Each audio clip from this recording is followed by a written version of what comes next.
बिस्मिल्लाहिर्रहमानिर्रहीम। अस्सलाम वालेकुम दोस्तों, आप देख रहे हैं वर्ल्ड वीज़ा यूट्यूब चैनल। मेरा नाम है सईद। दोस्तों, आज की इस वीडियो में हम बात करेंगे यूरोप की एक बहुत ही फेमस कंट्री जिसका वर्क परमिट बहुत ही फेमस है। अगर आप यूट्यूब पे देखें तो हर दूसरी वीडियो रोमानिया के वर्क परमिट से रिलेटेड होती है। तो आज हम बात करेंगे रोमानिया के वर्क परमिट से रिलेटेड कि आप रोमानिया का जो वर्क परमिट है वो कैसे हासिल कर सकते हैं, उसके क्या क्या मराहिल हैं जिनसे गुज़र के आप ये वर्क परमिट हासिल करते हैं और इसमें कितना टाइम लग जाता है। ये सारी चीज़ें आज की वीडियो में डिस्कस करेंगे। तो सबसे पहले रोमानिया के वर्क परमिट की तरफ बढ़ने से पहले बात करते हैं रोमानिया की लोकेशन के बारे में, उसकी पॉपुलेशन, करेंसी के बारे में। रोमानिया की जो लोकेशन है, इसके जो नेबर हैं उसमें एक तरफ हंगरी है जो कि शेंगेन एरिया की कंट्री है, शेंगेन कंट्री है, और दूसरी तरफ यूक्रेन है, सर्बिया है, बुल्गारिया है। आबादी की अगर हम बात करें तो 2021 और 22 के अदाद शुमार के मुताबिक तकरीबन 19 से 20 मिलियन के आसपास इसकी आबादी है। और करेंसी इसकी जो है रोमानियन ल्यू है, जो आज की डेट में अगर हम बात करें पाकिस्तानी जो करेंसी है वो रोमानियन ल्यू के, यानी एक रोमानियन ल्यू पाकिस्तान के 39 रुपये के बराबर है। और इसकी जो ऑफिशियल लैंग्वेज है वो रोमानियन है, और कुछ एरिया में हंगरियन भी बोली जाती है। क्योंकि हंगरी इसका नेबर है तो कुछ एरिया में हंगरियन भी बोली जाती है। और लोगों को जो सबसे बड़ी कन्फ्यूजन है वो ये होती है कि रोमानिया जो है वो शेंगेन एरिया का भी मेंबर है। ऐसा हरगिज़ नहीं है। रोमानिया जो है वो यूरोपीय यूनियन का मेंबर है। अगर बात की जाए तो यूरोपीय यूनियन के तो काफ़ी मेंबर हैं जो शेंगेन एरिया के बाहर भी हैं, जैसे आयरलैंड हो गया, यूके हो गया, साइप्रस हो गया। ये भी यूरोपीय यूनियन के मेंबर हैं, लेकिन ये शेंगेन एरिया के मेंबर नहीं है। शेंगेन एरिया का मतलब ये होता है कि अगर आप किसी शेंगेन एक कंट्री का वीज़ा लेते हैं, जैसे फ़र्ज़ करें अगर आप इटली का वीज़ा लेते हैं, तो आप उस वीज़े पे जब तक आपका वीज़ा वैलिड है तो आप शेंगेन जितनी भी कंट्री हैं, 26 कंट्रीज़ हैं, उनमें आप वीज़ा फ्री जो पासपोर्ट कंट्रोल है उसके बगैर आप ट्रैवल कर सकते हैं, एज लॉन्ग एज जब तक आपका वीज़ा वैलिड है। उसमें आप जर्मनी जा सकते हैं, इटली, फ्रांस, दूसरी जितनी भी शेंगेन एरिया की कंट्री है उसमें ट्रैवल कर सकते हैं। लेकिन रोमानिया जो है यूरोपीय यूनियन का मेंबर है लेकिन शेंगेन एरिया का मेंबर नहीं। इसका मतलब है कि अगर आपके पास रोमानियन वीज़ा है तो चाहे वो एम्प्लॉयमेंट का है, विजिट वीज़ा है, तो आप उस पर शेंगेन एरिया में ट्रैवल नहीं कर सकते। लेकिन उसमें एक चीज़ है कि अगर आपके पास शेंगेन वैलिड वीज़ा है तो आपको रोमानिया आप जा सकते हैं, उसमें आपको वीज़ा की ज़रूरत नहीं। उसमें आपकी जो एंट्री है वो वीज़ा फ्री एंट्री कंसीडर की जाएगी जब तक आपका वीज़ा वैलिड है, शेंगेन वीज़ा वैलिड है। और इसमें जब कुछ लोग विज़िट वीज़ा अप्लाई करते हैं रोमानिया का, तो उसमें ये भी कंफ्यूज होते हैं कि रोमानिया का जो इनविटेशन है वो रिक्वायर्ड नहीं। ऐसी बात नहीं, मैंने एम्बेसी से खुद चेक किया है, बाय ईमेल रिटर्न में मैंने उनसे लिया है कि अगर आप पाकिस्तानी पासपोर्ट पे रोमानिया ट्रैवल करना चाहते हैं विज़िट वीज़ा पे, तो आपको रोमानिया का जो इनविटेशन है वो ज़रूरी चाहिए। लेकिन अगर आपके पास शेंगेन वैलिड वीज़ा है तो उस सूरत में आपको जो रोमानिया का इनविटेशन है वो रिक्वायर्ड नहीं, और इवन वीज़ा भी रिक्वायर्ड नहीं। आप वीज़ा फ्री उसमें एंट्री कर सकते हैं। ये तो बात हो गई कि जो कुछ कन्फ्यूजन है उसको दूर करने के लिए कुछ डिटेल थी जो मैंने ज़रूरी समझा कि आपके साथ शेयर की जाए। अब वापस आते हैं अपने टॉपिक की तरफ, रोमानिया का जो वर्क परमिट है उसकी तरफ। क्योंकि रोमानिया एक यूरोपीय यूनियन का मेंबर है, तो जब ये यूरोपीय यूनियन का मेंबर बना तो इसके जो ज़्यादातर आबादी है, ज़्यादातर लोग हैं, वो जो शेंगेन एरिया की यूरोपीय यूनियन की जो बड़ी कंट्रीज़ थी उसकी तरफ मूव हो गए रोज़गार के सिलसिले में। उसमें बड़ी तादाद में लोग मूव हो गए जर्मनी और इटली, फ्रांस, यूके। उसकी वजह से इनकी जो अपनी जो लेबर शार्टेज है वो बढ़ गई। इनको अपनी जो कुछ कैटेगरी हैं उसमें जो इनको लेबर की शार्टेज थी उसका सामना करना पड़ा, जिसकी वजह से इन्होंने 2021 की अगर बात करें तो जो कोटा सिस्टम इन्होंने इससे पहले रखा हुआ था वो कोटा सिस्टम ख़त्म कर दिया, ताकि जितने ज़्यादा से ज़्यादा लोग इनको ज़रूरत है वो रिक्रूट कर सकें इंडिया से, पाकिस्तान से, बांग्लादेश और नेपाल से। जहाँ तक सवाल पैदा होता है जॉब अवेलेबिलिटी की और जॉब टाइप की, तो जॉब अवेलेबिलिटी काफ़ी ज़्यादा है और जो जॉब टाइप है उसमें जो ट्रेड लाइन की जो मोस्टली जॉब हैं वही अवेलेबल हैं। उसमें प्लम्बर हो गया, स्टील फिक्सर हो गया, ग्लास फिक्सर हो गया, ड्राइवर, सिक्योरिटी गार्ड, क्लीनर, ये वाली जॉब्स काफ़ी ज़्यादा तादाद में अवेलेबल होती हैं। इसमें भी आप जॉब हासिल करने के दो तरीके हैं। पहला तरीका ये है कि आप कोई अच्छी रेपुटेशन वाली जो रिक्रूटमेंट एजेंसी है अपनी कंट्री में, वो आप तलाश करें जिसकी रेपुटेशन अच्छी हो।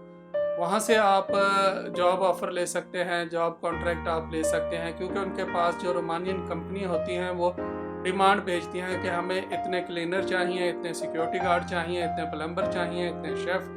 अपनी रिक्वायरमेंट के साथ वो ये इन रिक्रूटमेंट एजेंसियों को भेजते हैं ताकि उनका काम आसान हो सके। रिक्रूटमेंट एजेंसियाँ क्योंकि आपकी कंट्री में मौजूद होती हैं, वो आपका जैसे कुछ स्किल रिक्वायर्ड होते हैं जैसे शेफ़ के लिए, तो उसमें वो आपका टेस्ट ले सकते हैं। जैसे अगर कोई वेल्डर की जॉब है तो उसमें वो बाकायदा आपका टेस्ट ले सकते हैं। जबकि अगर आप डायरेक्ट अप्लाई करेंगे तो एम्प्लॉयर के लिए मुश्किल होता है कि वो आपका जो स्किल लेवल है वो चेक कर सके। तो इसलिए दो तरीके से आप जॉब अप्लाई कर सकते हैं। पहला तरीका है कि आप रिक्रूटमेंट एजेंसियों के थ्रू अप्लाई करें। दूसरा तरीका है कि जो कुछ वेबसाइट हैं उन पे आप डायरेक्ट जाके अप्लाई करें, जैसे लिंक्डइन हो गया, इंडीड हो गया, ई जॉब्स हो गए। उसके अलावा जितनी भी जॉब्स की वेबसाइट है उनके लिंक मैं डिस्क्रिप्शन में डाल दूंगा, वहाँ से आप देख सकते हैं। वहाँ से आप अपने लॉगिन बना के अप्लाई कर सकते हैं। अप्लाई करने का तरीकाकार ये होता है कि सबसे पहले आपको जो एक यूरोपियन स्टैंडर्ड की सीवी होती है वो बनानी होती है। वो बना के उसके बाद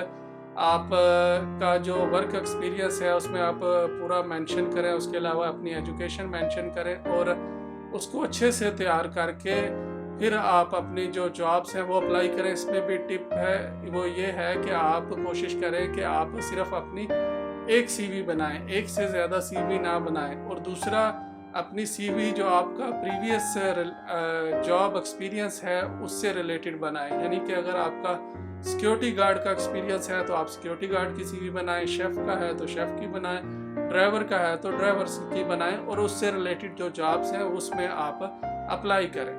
उसका तरीका होता है कि अगर तो आपने रिक्रूटमेंट एजेंसी के थ्रू अप्लाई किया तो वो आपका जॉब कॉन्ट्रैक्ट से लेके वर्क परमिट तक, आपके जाने तक सारा इंतज़ाम उनके ज़िम्मे होता है। दूसरा तरीका ये है कि अगर आपने डायरेक्ट अप्लाई किया है उन वेबसाइट पे जाके और आपका जो एम्प्लॉयर है उसने आपका इंटरव्यू कंडक्ट कर लिया है, चाहे फ़ोन पे, स्काइप पे, व्हाट्सएप पे, और वो सेटिस्फाई है और आपको वो जॉब का कॉन्ट्रैक्ट है वो ऑफ़र कर रहा है, तो उसका तरीका ये होता है कि सबसे पहले वो आपको कॉन्ट्रैक्ट भेजेगा, वो आप साइन करके उसको वापस भेजेंगे। तो वो जो रोमानिया में मुतलका इदारा है जिसको जनरल इंस्पेक्टोरेट फॉर इमिग्रेशन कहते हैं, उसमें वो आपके जो वर्क कॉन्ट्रैक्ट है उसकी एप्लीकेशन डालेगा। उसका जो प्रोसेसिंग टाइम है वो तकरीबन 1 महीने से लेके 45 दिन तक होता है। उसके दौरान वो डिसीजन करते हैं कि आपका जो वर्क कॉन्ट्रैक्ट है वो अप्रूव करना है या रिजेक्ट करना है।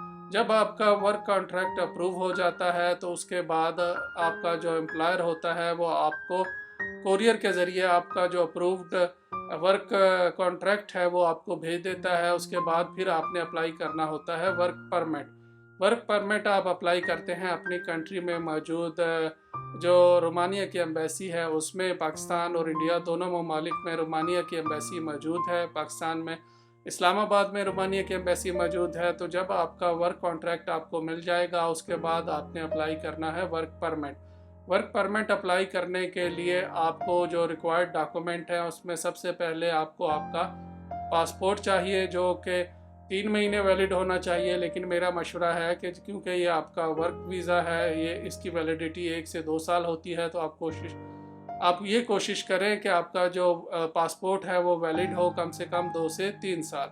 उसके बाद आपकी पिक्चर लगती है, FRC लगती है, शादीशुदा है तो मैरिज सर्टिफिकेट, और बच्चे हैं तो बर्थ सर्टिफिकेट। और अगर आपका जो जॉब कॉन्ट्रैक्ट है उसमें आपकी जो जॉब है वो आपको मिली है आपकी क्वालिफ़िकेशन के हिसाब से, तो आप अपनी जो क्वालिफ़िकेशन के डॉक्यूमेंट है, चाहे वो एजुकेशनल डॉक्यूमेंट है, कुछ डिप्लोमा है, वो सारी चीज़ें, वर्क एक्सपीरियंस, ये सारी चीज़ें भी साथ लगाएंगे। $150 इसकी फ़ीस है। और जो रोमानिया का एम्बेसी है, इसका जो प्रोसेसिंग टाइम है वो तकरीबन 1 महीने से लेके 45 दिन तक जो वीज़ा है वो प्रोसेस कर देती है। नेक्स्ट आपको चाहिए D type visa application form. उसके अलावा आपको इंश्योरेंस चाहिए जो कि 3 महीने से ज़्यादा होनी चाहिए। और फिर आपका जब पासपोर्ट वापस आ जाता है एम्बेसी से वीज़ा लग के, तो आपका जो वीज़ा होता है उसकी वैलिडिटी 90 दिन होती है। 90 दिन के अंदर अंदर आपने रोमानिया ट्रैवल करना होता है। ट्रैवल करके जब आप अपनी जॉब ज्वाइन कर लेते हैं, तो जो आपका एम्प्लॉयर होता है वो, या आप ख़ुद ऑनलाइन फिर आप अप्लाई करते हैं आपके जो वर्क परमिट होता है उसकी जो वैलिडिटी है उसको बढ़ाने के लिए। वो तकरीबन आपके जो वर्क कॉन्ट्रैक्ट है उस हिसाब से बढ़ा देते हैं। वो 1 साल से लेके 2 साल का आपको वर्क परमिट मिल जाता है। इसी दौरान बाकी फिर जो आपको बाकी जो फार्मेलिटीज़ हैं, मेडिकल वगैरह और बैंक अकाउंट वगैरह, वो फार्मेलिटीज़ आप अपनी पूरी कर लेते हैं। तो अब बात करते हैं सबसे ज़रूरी कि आपको सैलरी कितनी मिलेगी। सैलरीज़ की अगर बात की जाए तो एवरेज सैलरी जो है वो $500 से लेके $700-800 के इन बिटवीन होती है। डिपेंड करता है आपकी जॉब टाइप, आपका वर्किंग आवर, आपका कॉन्ट्रैक्ट पे, ये सारी चीज़ें मैटर करती हैं। लेकिन जो मिनिमम सैलरी होती है वो 500 से लेके वेरी करती है $700 से $800 के दरमियान। तो दोस्तों ये तो थी रोमानिया के वर्क परमिट से रिलेटेड कुछ डिटेल जो मैंने गैदर की थी, रिसर्च की थी आप लोगों के लिए, ताकि मैं इसको नहायत आसान ज़ुबान में आप लोगों के सामने पेश कर सकूं। अगर आपका इस वीडियो से रिलेटेड या किसी और वीडियो से रिलेटेड अगर कोई सवाल है तो आप कमेंट्स कर सकते हैं, हमारे इंस्टाग्राम हैंडल पर सवाल भेज सकते हैं। और यहाँ पे एक चीज़ मैं आपको क्लियर करता चलूँ, क्योंकि हमारी कंसल्टेंसी है वर्ल्ड वीज़ा ओवरसीज़ कंसल्टेंस के नाम से, तो हम सिर्फ़ और सिर्फ जो स्टडी से रिलेटेड जो केस होते हैं वो हैंडल करते हैं। वर्क जो परमिट है वो हम बिल्कुल भी हैंडल नहीं करते। तो इसलिए आपका अगर कोई भी सवाल है तो हम सिर्फ़ और सिर्फ उस पर अपने जो कमेंट्स हैं वो दे सकते हैं, लेकिन हम आपको वर्क परमिट प्रोवाइड नहीं कर सकते। आपका बहुत बहुत शुक्रिया।